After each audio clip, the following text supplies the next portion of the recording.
We've been able to have real and practical successes with implementing some of these algorithms at the even just draft standard stage. Also pretty excited to actually have the first commercially available PQ-ready PKI that came out earlier this year. I'm always asked the same question when talking to customers about the move to post-quantum cryptography. What are similar companies doing about it? It's only been half a year since the NIST standards were published, but we're starting to see some traction. Find out the results of an interesting study on migration, along with some tactical advice for getting your PQC journey underway in this episode of the Post-Quantum World. I'm your host, Konstantinos Karagiannis. I lead quantum computing services at Protiviti, where we're helping companies prepare for the benefits and threats of this exploding field. I hope you'll join each episode as we explore the technology and business impacts of this post-quantum era. Our guest today is the Director of Digital Security Solutions Marketing at Entrust, Samantha Mabey. Welcome to the show. Thank you. Thank you so much for having me. Yeah, it's great to have you here. And we'll get to a lot of topics in a moment. But first off, I just want to say, when I talk to customers about post-quantum cryptography, two things always come up.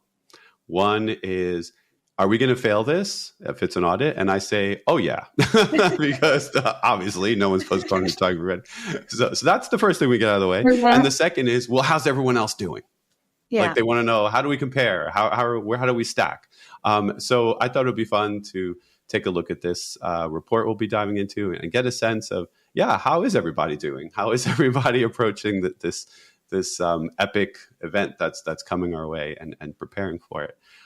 So before we dive into why you're here to talk a little bit about that, maybe just give our listeners a taste of what Entrust does.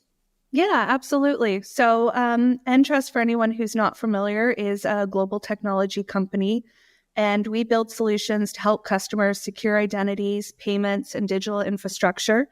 And in my particular role, I'm on that digital infrastructure side of the business and focusing on helping customers either improve their security practice through implementing best practices like zero trust, but of course looking to future-proof themselves with implementing and transitioning to post-quantum cryptography today for the future threat, which I'm very much looking forward to talking about.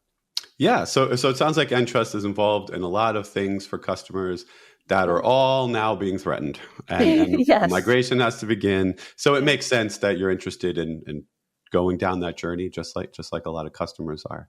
Yeah. So that's terrific. Yeah. And it sounds like we're going to be introducing one more entity today. So did you want to tell our listeners what Ponemon Institute is? Yeah. So the Ponemon Institute is an analyst firm that basically does research studies on a varying amount of topics. You can search them and find all sorts of things.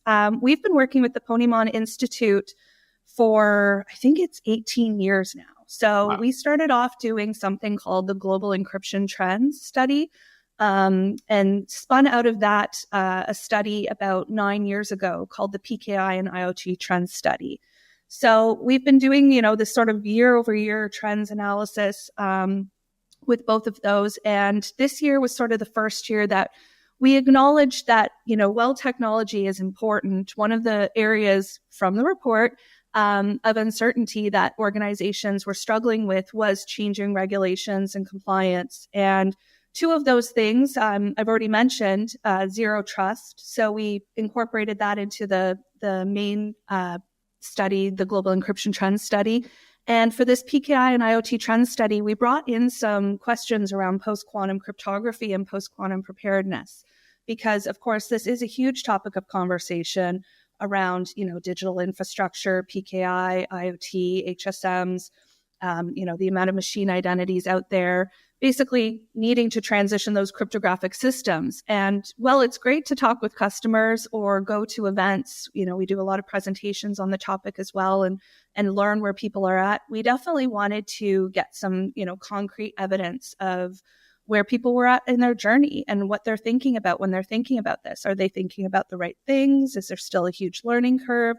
So, working with them on this study, we surveyed over 4,000 IT and IT security practitioners, everybody from the CISO to, IT manager, across 9 different countries globally. So we were really able to sort of dig in to those stats on where people are at. Yeah, it's terrific. So now we have, I guess, I'm not sure if it's for the first time, but maybe the post-quantum trend study, right? That's what we've got. We can get what people are thinking. And this is worldwide. It is. Yeah. Yeah. So at a glance, we could see how poorly everyone's doing now. This moment. Yes. I'll save my criticisms for the end. So some initial things pop up. So the first question was really, is your organization preparing for the quantum threat, right? Yes. And pretty low, 41% said yes. Yeah. So, I mean, this is, sort of goes to your, what is everybody talking about? The good news is that we've gone from people going, is this real? Is this a real thing, to, a little bit more actionable.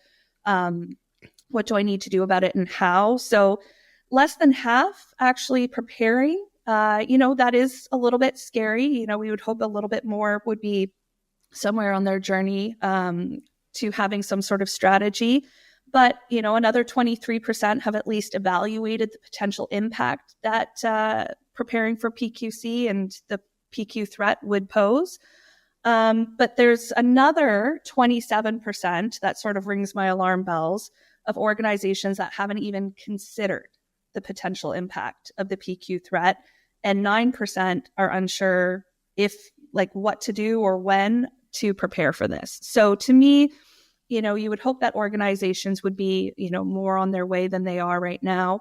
That 27% and 9% that aren't even considering it. I feel like, hopefully something like the NIST standards being announced this past August would get them a little bit more focused on that journey. And I should say that this report, of course, all the data was gathered before the NIST announcement. And, if anything, I do think that anybody that was holding back, that wasn't quite ready to make that plunge into PQ preparedness and that journey, has now started across the line with that sort of gunshot of the standards being announced. But for less than half, we're hoping to see year over year. Like you said, this is the first of its kind report. So we'll definitely be keeping an eye on that. But certainly there's a call to action for organizations to get more underway with this.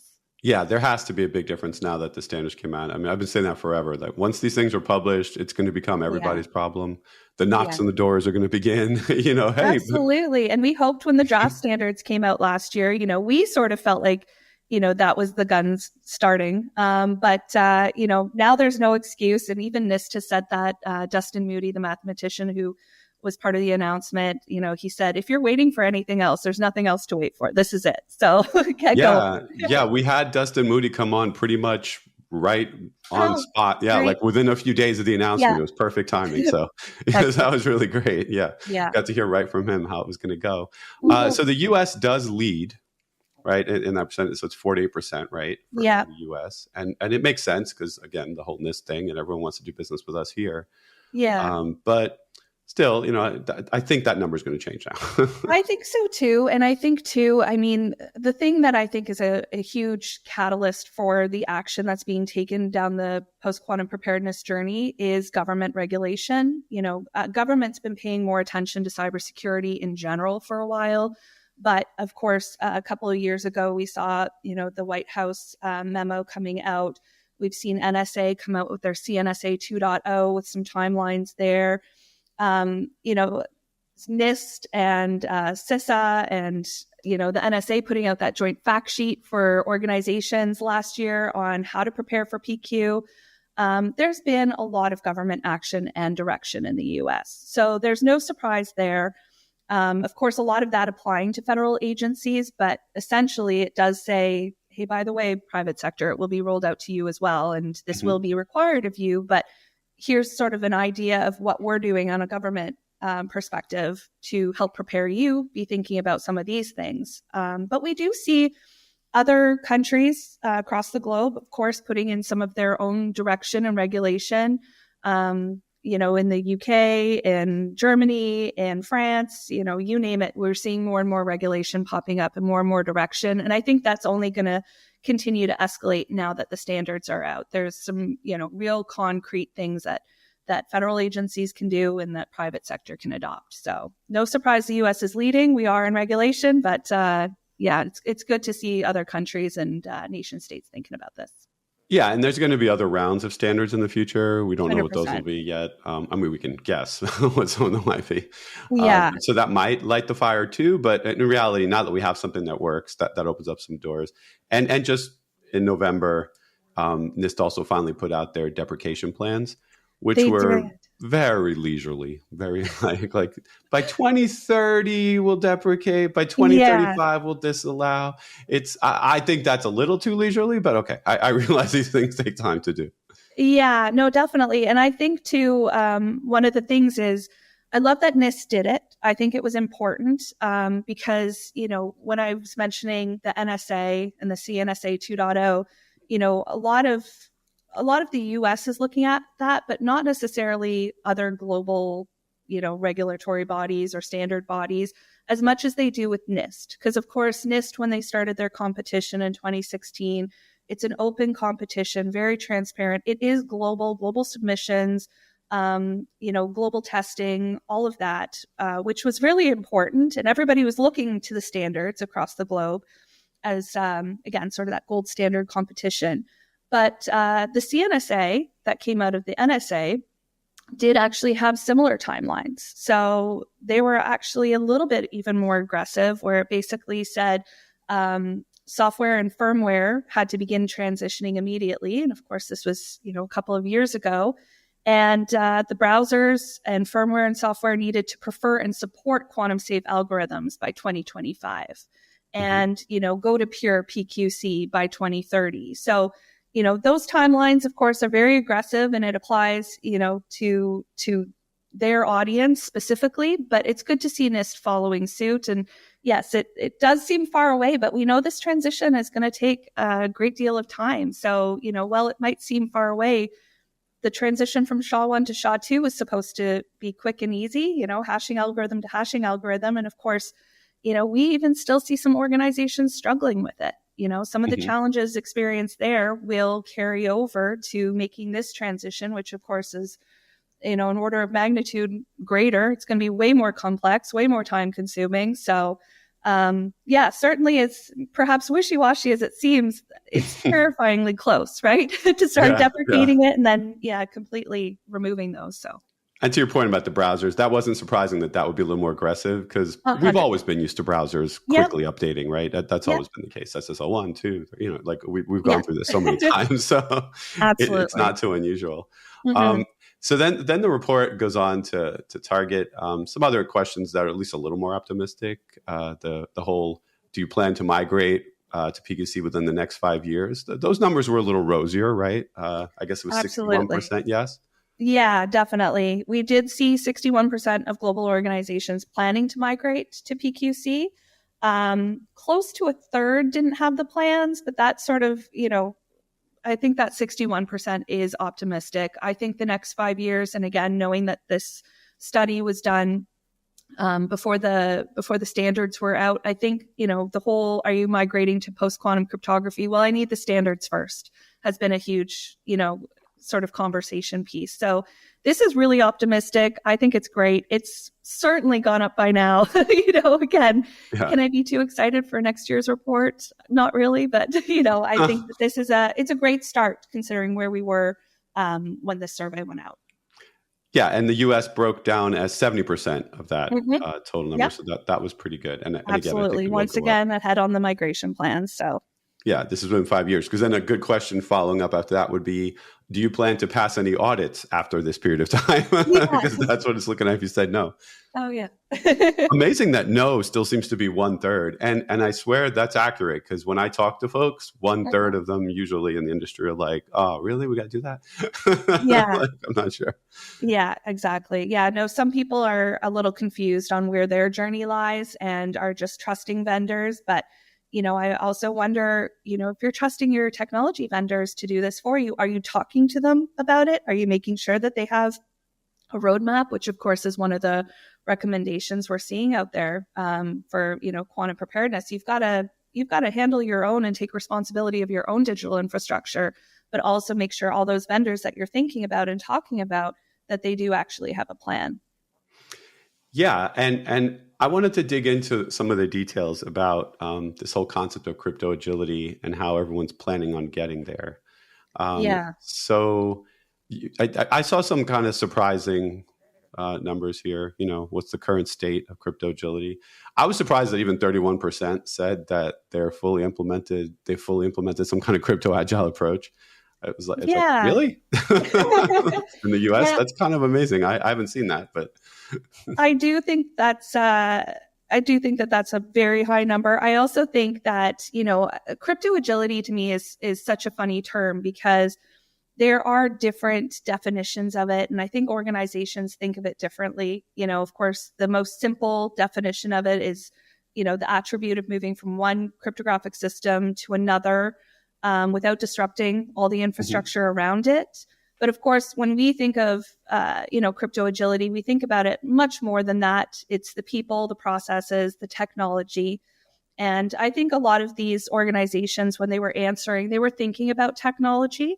But of course, technology is more than just hardware and software. It's also your keys and your certificates and secrets.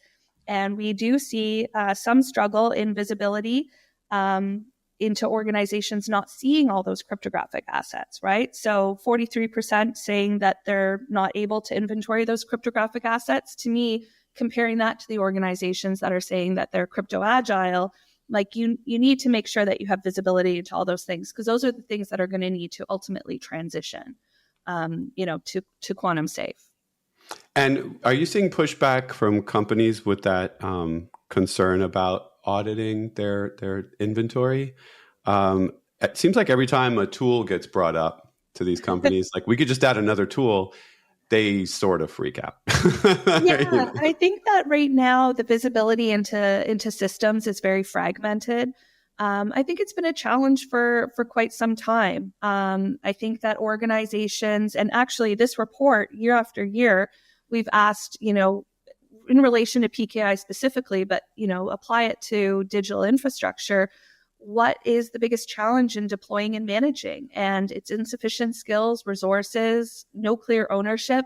And all of those are core to having a strong security practice. Even in zero trust, one of the first steps you need to do, and same with post-quantum preparedness, is have a lead, assign a lead to look at your, overseeing an organizational change. You're not going to have a strong security practice if you do have fragmented ownership, fragmented tools. Also, do you know what you currently have? Not even cryptographic assets, but the technology. Is there legacy technology? What was it built for? What are the policies behind it? You're talking about audits, and it's sort of, are your policies and procedures up to date? You don't actually know if you don't have that internal skill set inside the company. So I think that that's certainly something that organizations are struggling with. And the surprising thing to me was at this most recent RSA conference, I heard from a couple of analysts that said for the first time ever, they were hearing CISOs talking about the visibility issue, which, it really was a lot of the IT organizations sort of saying, okay, well, marketing's got these certs that they're managing here, OT, IT, DevOps, everybody's kind of doing their own thing. But this was the CISO, I think, acknowledging that there does need to be this, organizational wide change and oversight, realizing that they don't have full visibility into all of their systems. And, nothing's going to be organized and orderly to transition if you don't have visibility into all of that. Do you think, some of this is speculation for you, but do you think that the path forward to visibility is going to always be this Herculean effort? Or do you think vendors who provide all the regular monitoring data, depending on what your company uses, will just now have to listen and say, okay, we have to add this extra layer of visibility that is aware of this problem, like a new feature set?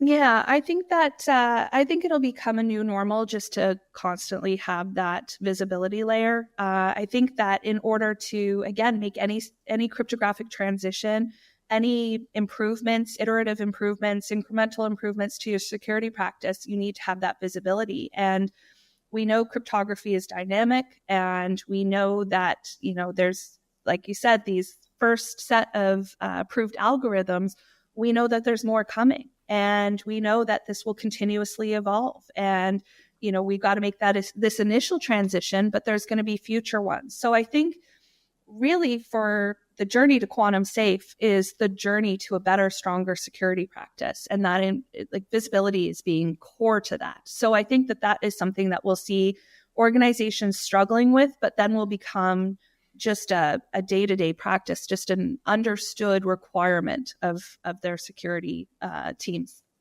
Yeah, so a lot of people get stuck thinking about the PQC, the Q Day thing as this one-time event that we're preparing for, like Y2K was. Yep. But just like Y2K, we're also learning new things that we're going to need to start doing going forward. And I do think that this is very much about learning, is your organization going to be ready? And also, how can we never drop the ball with encryption ever again? We'll always know what's present. We'll always know how to migrate. Because in the future, when you buy new things for your company, they're going to be PQC ready. Absolutely. They have to be, especially when we look at, the kind of technology and solutions that we sell. We're talking about PKI, we're talking about HSMs. Mm-hmm. That is a long life technology, right? It's been around for decades. It will be around for decades. And it's an investment. So why would you invest in a technology or solution that's not PQ ready, and going to essentially bring you to the future state that you're looking to get to? Hopefully, within the next 5 years for that 61%. But ultimately, every organization should be thinking about that. Yeah, and it's good when you trust the third party to be introducing something to the organization that you know what their plans are. Because if their plans are in that low percentage range where they're like, no, we're not worried about that, then that's probably not what you want to be bringing in. Yeah, so, exactly. So it's good that Entrust is definitely exploring that. Yeah. What are your thoughts about what you migrate to? So the cloud, in the cloud, we saw the first use of hybrid. And that's kind of exploded now in other areas. I could say the word exploded because of Apple. Once Apple implements something like PQ3, ta-da, that's an explosion. That's a big user base, So how do you feel about that, the idea of hybrid or just like this hardcore switch? Yeah, so I think if we're talking about implementing either pure PQC or hybrid, what is interesting is that most organizations, according to the study, are choosing to go the pure PQC route. But I think it really depends on the organization. It also depends on the use case. Also depends on where you reside. So, we see the NSA, I already mentioned CNSA 2.0, they're recommending pure PQC. We see BSI in Germany and ANSI in France, they're recommending a hybrid approach. So there's benefits to both. Essentially moving to PQC, you have to make that transition once. Like I said, not once and done and walk away from your IT, but just making that transition to PQC. We already know that there's going to be a demand on your technology, the longer key lengths and such. So, essentially you already have everything in place to support that transition. Doing a hybrid approach, I think the biggest benefit is almost like hedging your bets. So you've got the traditional public key cryptography that is in use today that is securing everything in your infrastructure against today's threats, but you're also putting right beside it PQC so that, should that Q day, as you called it, come, you are safeguarded against that. It also allows you to continue testing within your systems today to mitigate that harvest now, decrypt later threat. So if your data is harvested, you've got PQC implemented. Again, alongside that traditional public key cryptography that we know is, fully baked and good against today's threats, traditional computing. But there are also a few trade-offs. Again, we're talking about additional computing power, perhaps lagging depending on the use case and systems that it's being tested in. And essentially, there will be another migration where you'll want to remove that traditional public key cryptography and have just PQC, pure PQC in place. So essentially, you're looking at more resources to make that transition later on once that Q day does happen.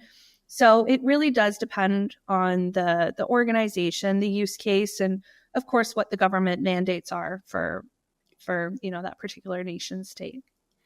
Yeah, and we're going to have to do migrations anyway because of the additional ciphers and supporting customers in other countries and all this kind of thing. Absolutely. Yeah, it gets really complex. The more and more you think about it and look at it, different requirements. I mean, at least we're all on the same page with looking at NIST, which I think is really refreshing. We all seem to be moving in the same direction, which is also refreshing. But yeah, there are going to be little nuanced requirements that, of course, organizations are going to have to contend with that as a, again, sort of an additional layer of complexity as they make this migration. Now, for the respondents in this report, did they have any kind of additional information fields that they could fill out voluntarily? Like, were they able to add in reasons why they pursued PKI, like post-quantum PKI or something? Like, was there anything like that? Like metadata? Just, I was curious if anything that didn't end up. Yeah, no, there wasn't anything open. We kept it pretty standard to the PKI technology, to challenges there, core use cases that, they use PKI in applications. And then really just when it came to PQC, we wanted to sort of keep it focused because once again, we just didn't know sort of where organizations were at with their thinking. Because, you can imagine the 27 and 9% answering an open field, they just wouldn't know what to say, right? So it really was sort of more about gathering information and figuring out where they were in their thought process with, obviously, something legacy like PKI, HSM, credentials like certificates, been around for a long time, but, sort of learning where they might be with their PQC journey. Yeah, the reason I ask is because there are some other pressures now in the industry that are pushing on being more aware about cryptography. PCI DSS is a great example. They added this whole need to keep track of cryptographic vulnerabilities and inventory and all this. Like, that's actually starting to become a little side thing. Like, you get some of this march towards PQC for free just by doing, PCI. So I was wondering if anyone said, oh yeah, of course we're doing it because we're already doing this other thing, Yeah. And you know what? We've actually had this conversation with customers at a lot of events too, where, getting leadership buy-in, getting budget buy-in for preparing for PQC has been a challenge. This is a decade away problem. How do we, fund it today? How do we get that executive, commitment? Well, it is through these other mandates, So you gave a great example. I've spoken about zero trust. It's basically the cybersecurity journey. So everything except for, implementing, the post-quantum or quantum safe algorithms is the same, no matter what kind of approach you are taking to improve your security posture. So, I already mentioned having that sort of organization ownership or lead looking at, this transition. You need to inventory and classify your data, know where your most sensitive data resides, where it flows, how it's processed, matching that up to your cryptographic assets, the hardware, software, certificates, keys, secrets, all of that stuff. Make sure you're crypto agile because any change you'll need to make, again, that transition, you need to be crypto agile, have that built in. And modernize your infrastructure. And then for PQ, that's where we get into, the testing and the migrating. Whereas, for other security best practices, I think that's sort of where you take that layered and incremental approach. You've basically set yourself up for success. You've been able to prioritize where to start, what, is most sensitive and needs to be secured first, and then make the adjustments there. And you've built in that crypto agility to make sure that you're capable. So I think by using those other, regulations or best practices as guidance and as, sort of that argument, organizations are able to get the funding and be well on their way to, their quantum readiness journey. So. Yeah, those are great points. And the last thing I wanted to ask you about, you have a unique view, I guess, on what this is really feeling like in translation. So I'm assuming your team is trying to implement some of this and just testing it and running benchmarks and all that kind of good stuff. Is there anything you could share besides the sort of generic ML-Chem encapsulation times and things like that? And ML-Chem is way faster at at things like keygen and stuff like that. So I'm just curious how that's translating. Are you finding anything that the industry might have to do better, or anything along those lines? Yeah. So I think the biggest thing for us is that it really just does come down to what the different organizational requirements are, what the core use cases are. We have something called the PQ Labs at Entrust, where we've had, a series of customers sandboxing different use cases. And we've been working with them to make sure that they're, quantum safe and testing within their systems. We're also, thinking about the usage of the algorithms, we are participating members in the IETF, and we've been working on, updating the protocols with them and, different working groups with, other vendors. Of course, there's a ton of them there. That's when co-opetition becomes a thing, working with partners and competitors and all of that, because it really is an ecosystem play. I think we've had a lot of learnings from, some of those hackathons, as well as our participation in the NIST PQC migration project, again, along with 20 plus other vendors. We've been able to have real and practical successes with implementing some of these algorithms at the even just draft standard stage. We've also, again, talking about vendors and implementing PQC into their roadmaps. We're pretty excited to actually have the first commercially available PQ ready PKI that came out earlier this year. So just really allowing customers to, take that out of the sandbox and basically testing or implementing with the quantum safe scenarios and infrastructure. Same with our HSMs, having that built-in crypto agility. So we've definitely been bringing it from this conceptual level to, the real life level, making, sure stuff is commercially available. Our cryptographic center of excellence, helping organizations with those visibility challenges. What is your policies, procedures, your roles, everything beyond technology that you need to be thinking about in order to make this transition and be truly crypto agile, as well as, doing a deeper dive into these assets, how they're set up, how to organize them, manage them. Again, visibility, control, automation is going to be key, especially just considering that this is going to touch basically every cryptographic system out there, and every single device, everything's going to need an update. So we have seen organizations certainly just concerned about that orderly and organized transition, and we've been helping with everything from having that technology to test, but going back on the journey and just gaining that visibility and confidence in what it is exactly that you have in your infrastructure.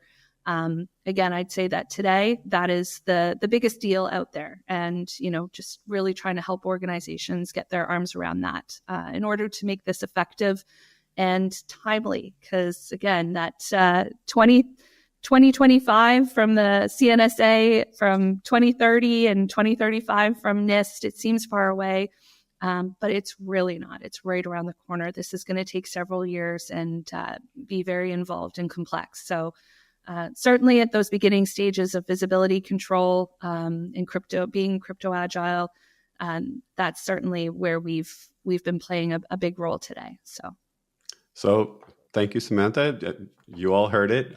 These are real implemented ciphers now. Yeah. They're not vaporware by any means. So I'm going to have links to Entrust and also to the paper in the show notes. Thanks. Wonderful. Thank you. Now it's time for Coherence, the Quantum Executive Summary, where I take a moment to highlight some of the business impacts we discussed today, in case things got too nerdy at times. Let's recap. Entrust, a global technology company, secures identities, payments, and digital infrastructure. They've teamed up with the Ponemon Institute to gauge the preparedness for post-quantum cryptography in a groundbreaking report. This report, first of its kind, delves into the readiness of over 4,000 IT and security practitioners across 9 countries for the looming threat of quantum computing to current cryptographic standards. This collaboration has produced a detailed study revealing a stark reality. Only 41% of organizations are actively preparing for the quantum threat. However, the surveying did happen before NIST released its first PQC standards. There's a critical gap between awareness and action. While 61% of organizations plan to migrate to PQC within 5 years, A significant portion remain uncertain or have not even considered the impact of quantum computing. The U.S. leads in preparedness, and government regulations will drive PQC adoption through initiatives from NIST, CISA, and the NSA. Other countries are following suit, indicating a global shift towards quantum preparedness. However, the numbers suggest a global need for increased urgency and action. Samantha and I emphasize the importance of crypto agility, the ability to transition between cryptographic systems without disrupting infrastructure. However, the report indicates that many organizations struggle with visibility into their cryptographic assets, a fundamental aspect of achieving crypto agility. Organizations may leverage existing cybersecurity frameworks like Zero Trust and PCI DSS to build momentum for PQC adoption. These frameworks share common ground with PQC preparedness, offering a pathway for organizations to secure funding and leadership buy-in. Entrust has a lab where they're working with customers to test PQC implementations. The time to prepare for the quantum threat is now, and the journey to PQC readiness is as much about enhancing overall cybersecurity posture as it is about adopting new cryptographic standards. That does it for this episode. Thanks to Samantha Mabey for joining to discuss Entrust, and thank you for listening. If you enjoyed the show, please subscribe to Protiviti's The Post-Quantum World, and maybe leave a review to help others find us. Be sure to follow me on all socials at Constant Hacker. That's Constant with a K, Hacker. You'll find links there to what we're doing in quantum computing services at Protiviti. You can also DM me questions or suggestions for what you'd like to hear on the show. For more information on our quantum services, check out Protiviti.com or follow Protiviti Tech on Twitter and LinkedIn. Until next time, be kind and stay quantum curious.